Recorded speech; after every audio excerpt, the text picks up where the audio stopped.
अस्सलाम वालेकुम गाइस, कैसे हैं आप सब। उम्मीद है खैरियत से होंगे। आज जो हम टॉपिक डिस्कस कर रहे हैं वो है कि Y electric field lines never cross each other. हम शुरू से पढ़ते आ रहे हैं कि इलेक्ट्रिक फील्ड लाइंस एक दूसरे को क्रॉस नहीं कर सकती। तो आज हम रीज़न से पढ़ेंगे कि Y electric field lines never cross each other.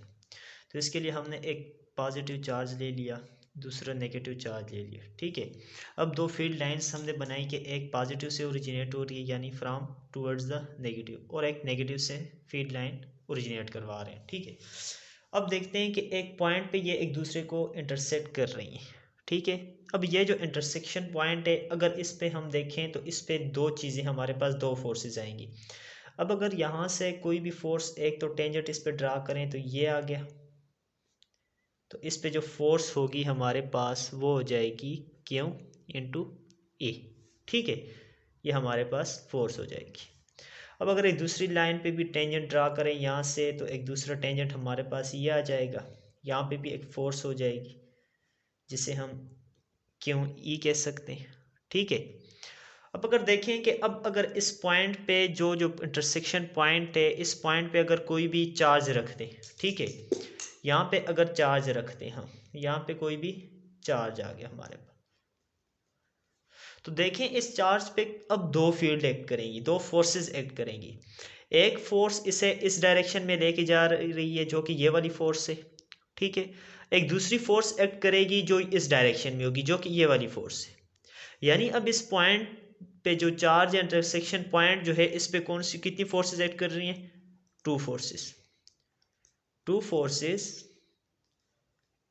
Acting on charge.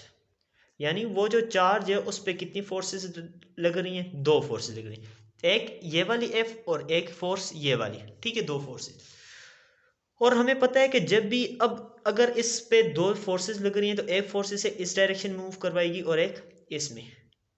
तो हमें पता है कि फिजिक्स में जब भी एक पार्टिकल होता है वो एक ही डायरेक्शन में मूव कर सकता है, और उस पर फोर्स जो है वो एक ही डायरेक्शन में उसे मूव करवा सकती है। अब जब इस पॉइंट पे दो फोर्सेस एक्ट कर रही हैं जो कि अगेंस्ट द फिजिक्स रूल है, यानी अगेंस्ट द फिजिक्स रूल, यानी जो कि फिजिक्स के रूल के खिलाफ है।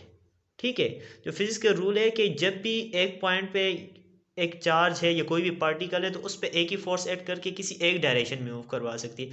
किसी एक पार्टिकल की एट अ टाइम दो मोशंस, दो फोर्सेस पे एक्ट कर सकती हैं, लेकिन उसकी दो मोशन नहीं हो सकती, दो तरफ मोशन, एक मोशन इस तरफ और एक मोशन इस तरफ। ये तो गलत है, ये तो हो ही नहीं सकता। तो इस वजह से ये हमारे पास पॉसिबल ही नहीं है। अब ये यहाँ पे दो फोर्सेस क्यों आई है? क्योंकि हमने जो डायग्राम ड्रा किया वो against the rule of physics. यानी हमें पता है कि electric field lines never cross each other, एक दूसरे को क्रॉस कर ही नहीं सकती, लेकिन हमने यहाँ पे क्रॉस करवाई हुई हैं जो कि हमारे जो फिजिक्स के रूल के खिलाफ है, और यहाँ पे दो फोर्सेस एक्ट कर रही हैं। और जब हमें पता है कि एक पार्टिकल पे दो फोर्सेस एक्ट ही नहीं कर सकती, तो पार्टिकल जो है ये हम जिन्हें जो डायग्राम बनाई है ये गलत बनाई है। तो ये वाली डायग्राम जो हमने बनाई है वो इस तरह होनी चाहिए। यानी जो इलेक्ट्रिक फील्ड लाइंस हैं, अगर वो एक चार्ज से दूसरे चार्ज की तरफ हैं, ठीक है, ये, तो वो वाली दूसरी लाइन ये होनी चाहिए। कभी भी ये वाली लाइन और ये वाली लाइन एक दूसरे को क्रॉस नहीं करेंगी। अगर क्रॉस करेंगी तो एट उस सिंपल पॉइंट पे, उस पॉइंट पे दो फोर्सेस एक्ट करेंगी किसी भी पार्टिकल पे, और ये हमारे पास जो रूल्स के खिलाफ है। ठीक है, तो ये हमारा सिंपल सा आंसर है कि electric field lines never cross each other by. तो इस वजह से कि जब भी हमारे पास एक पॉइंट पे चार्ज रखें, अगर फील्ड लाइंस क्रॉस कर रही हैं तो इस पॉइंट पे अगर कोई भी चार्ज रखे उस पर दो फोर्सेस करेंगे और दो तरफ उसकी मोशन होगी, यानी इस तरफ भी मोशन होगी, इस तरफ भी मोशन होगी, जो कि हमारे पास गलत है। तो आज इसका सिंपल आंसर यही है कि इस किस वजह से नहीं क्रॉस कर सकती, तो ये हमारे पास आंसर आ गया इसका। ठीक है।